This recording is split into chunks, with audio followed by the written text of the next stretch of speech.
I'm having to make a new adjustment rod for a Schatz disc pendulum, because this one's been bent, it's been soldered, this bit pulls off, so I thought it's easier to make a new one than it was mess about. So I've started making one, and I've put the slot in for the centralising screw and the locking screw.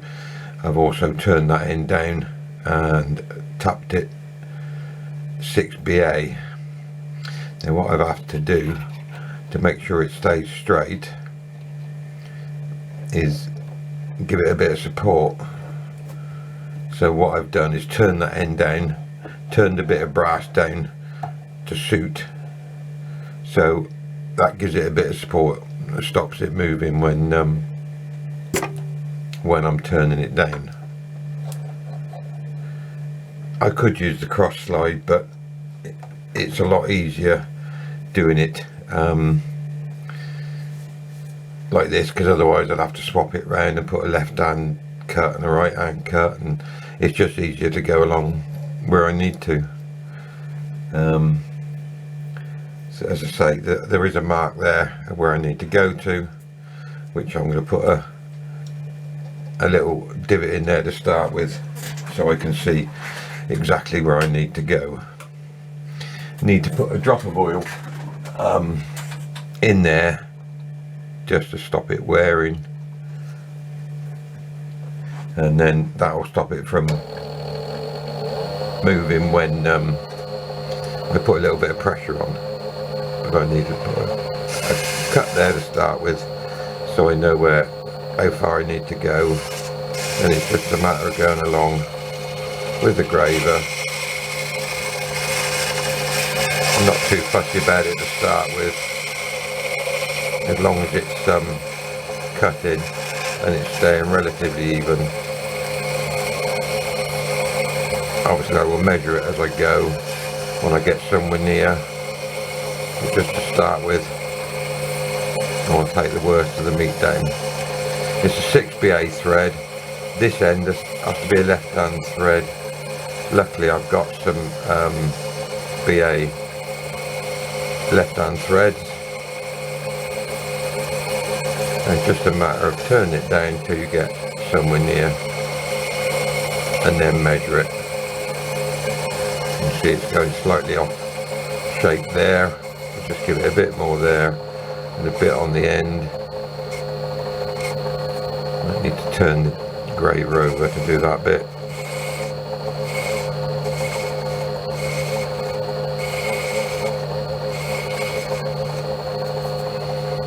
I could do with a slightly longer tool rest, but I haven't got one, so you have to use what you got.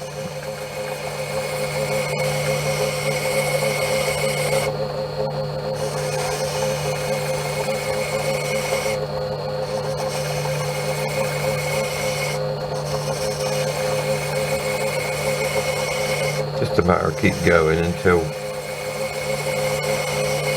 you get down somewhere near, and then you start measuring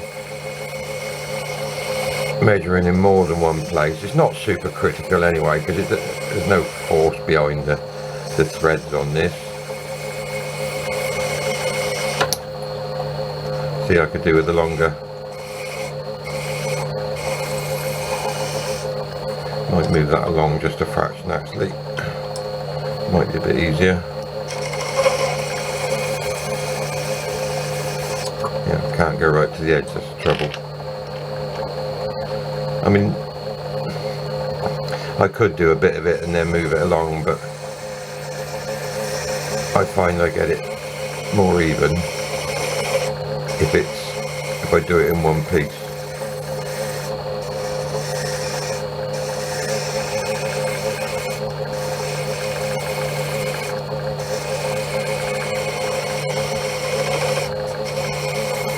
Don't need the lathe going fast either. It will cut quite happily at this speed. It will cut at a higher speed, but there's no need to go any faster. It gives you a bit more control.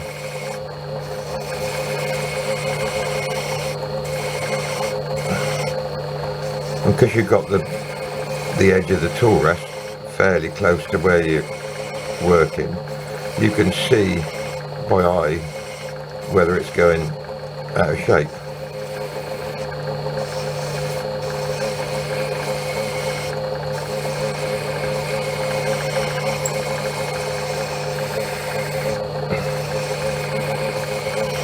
And as the material gets smaller, you need to go that little bit closer, just to keep the support on the graver.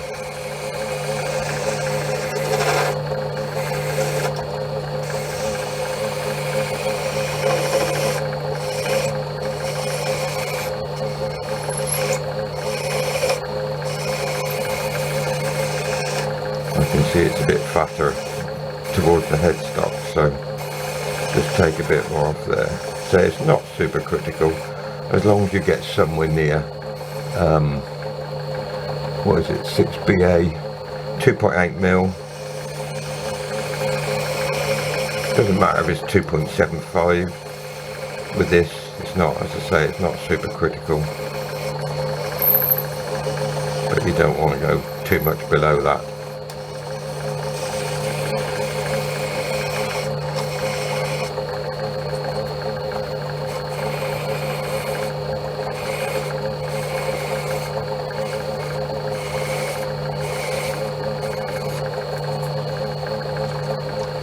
It's a matter of taking your time to do it, don't rush.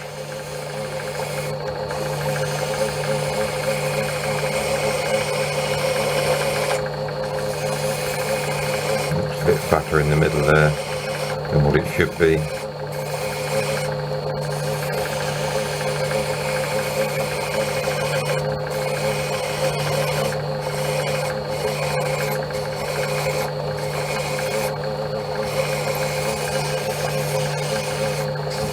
We're nearly to the measuring stage now.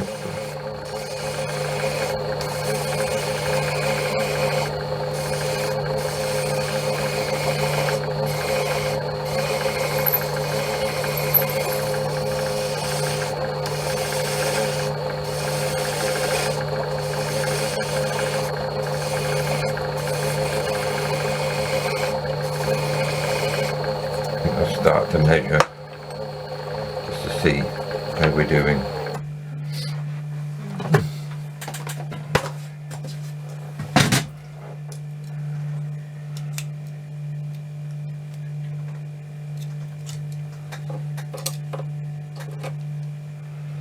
.1, 3.17, 3.18, so we're not too far away. Just a little bit fatter towards the headstock. So we'll get rid of some of that meat first.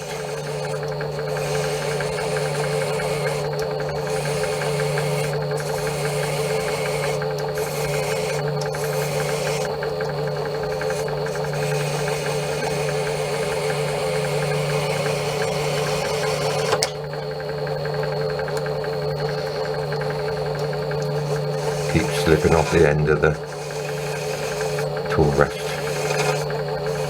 I will make myself a wider one at some stage, but at the moment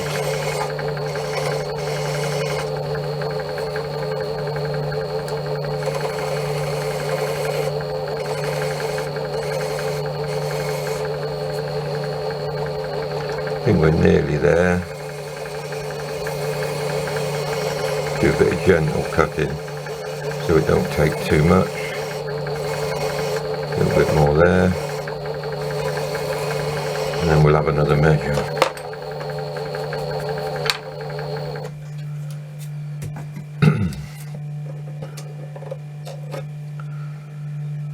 .1, 2.96 in the middle, 2.87. So we're getting there. There's just I think I need to adjust it up a little bit.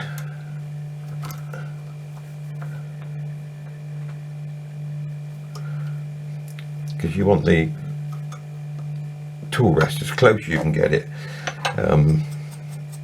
gives you a bit more support for the graver, and there's a lot less chance of chatter.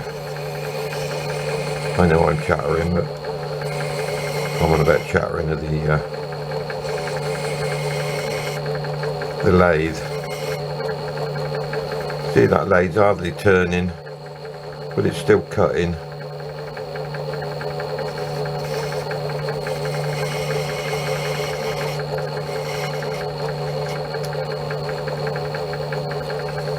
I think I might be slightly too high now. Because you're cutting steel, you need a little bit of rake on it. In other words, downward angle like that. But obviously not as much as that, only about 5 degrees ish. But for brass you need a negative rake, so you need it up like that. That's better, it's cutting now, it's better now. Just gentle cuts now, because say we're getting fairly close.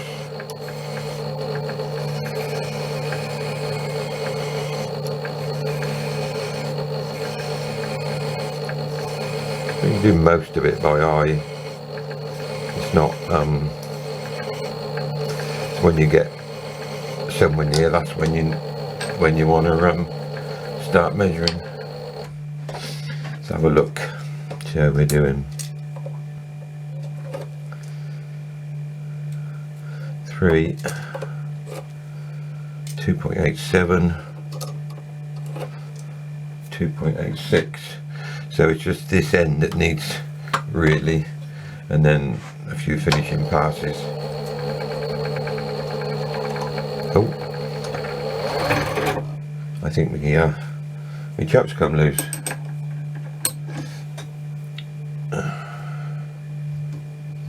Yeah, don't know why that was. Better.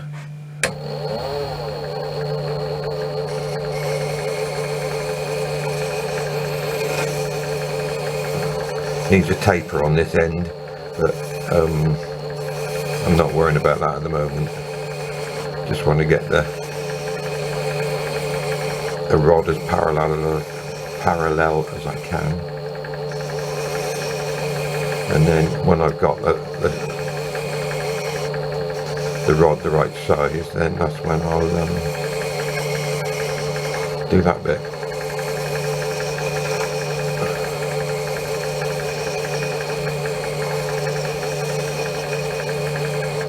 Right, we'll have another measure. Must be somewhere near now. If it was critical, I'd be using a micrometer, but 291, 285. I haven't done much here, so that should be 285 as well. Yep, just a little bit more. See, with that there, you don't get no flexing of the shaft, so it makes it nice and easy to do.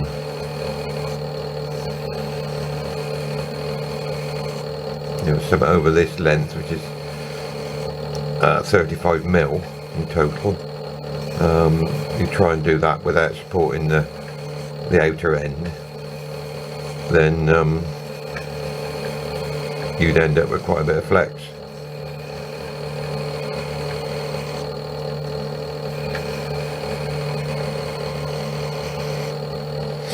Give it another measure.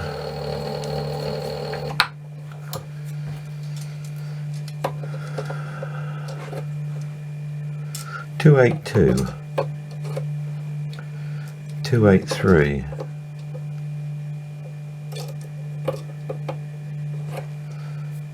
291. So we'll just have a couple of finishing passes just to smoothen it off, smooth it off, and just take that last little bit off.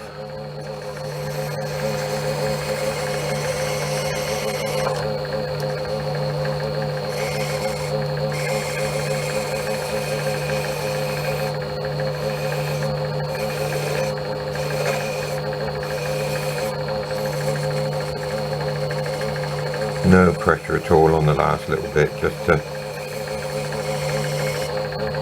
to even it all out. Trouble is with doing steel, you end up magnetising the tool, so you have to keep cleaning it off, otherwise you can't see what you're doing. Right, we'll have one more check.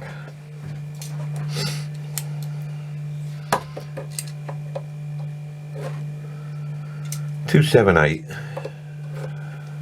277,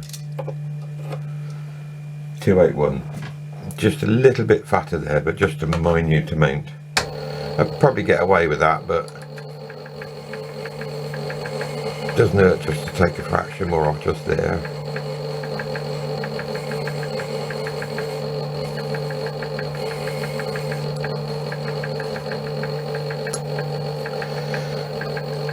And then we'll alter that round, make sure you don't chop the corner of the tool holder into the headstock, and then we'll just taper that.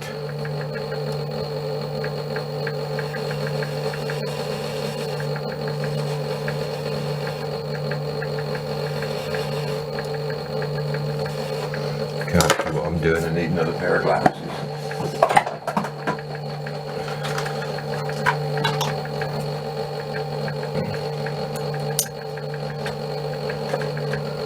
That's better, I can see now.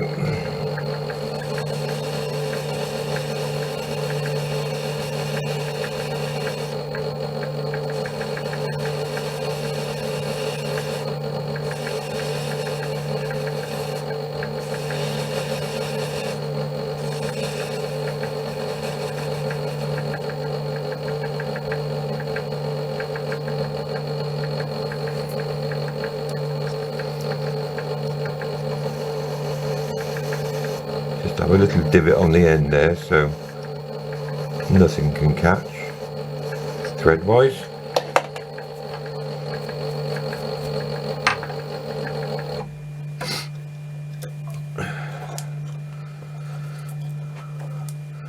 And then loosen that off.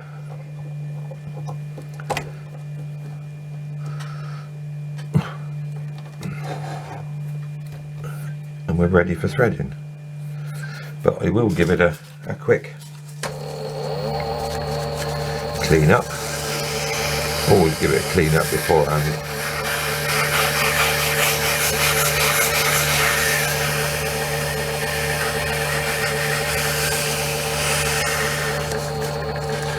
Just check the tape is there.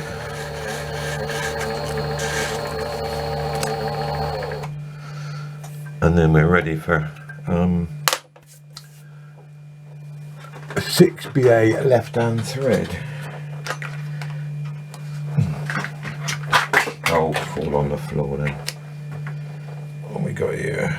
6BA. Now I've got a tool here which I put in a different collet, 6mm collet.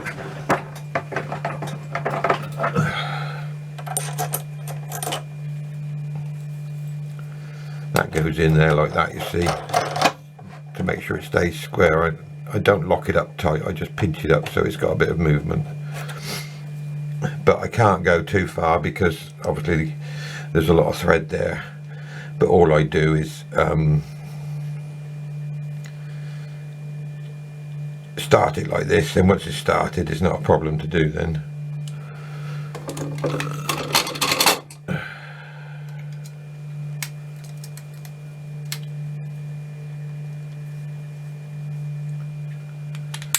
Just take it out and put it in the vise then.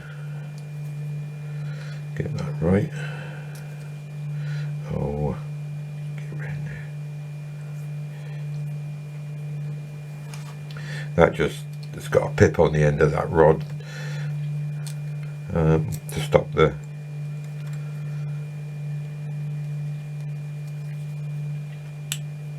get it flush that out, wouldn't it? Just to stop the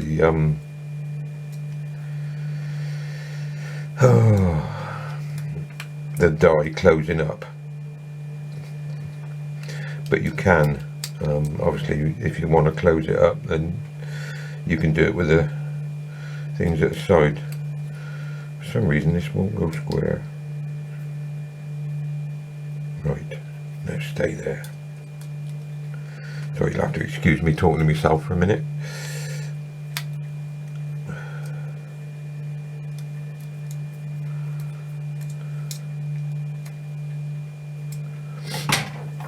Then that goes in there. Lock that up. Line it up in the right position. Got to remember to turn this backwards, haven't I?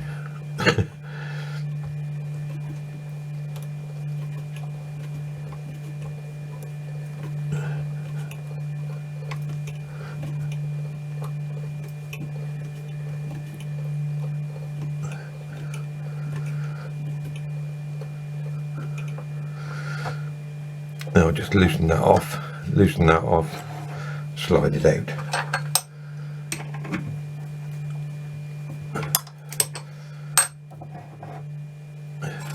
Take it out of there, put it in a normal die holder and finish cutting the rest, but put a bit of oil on it. Always cut threads with oil. I know a lot of people don't use oil, but I always use oil because you find it cuts a lot cleaner. Right, I'll go and put this in the vise and we'll come back in a minute. Thank you.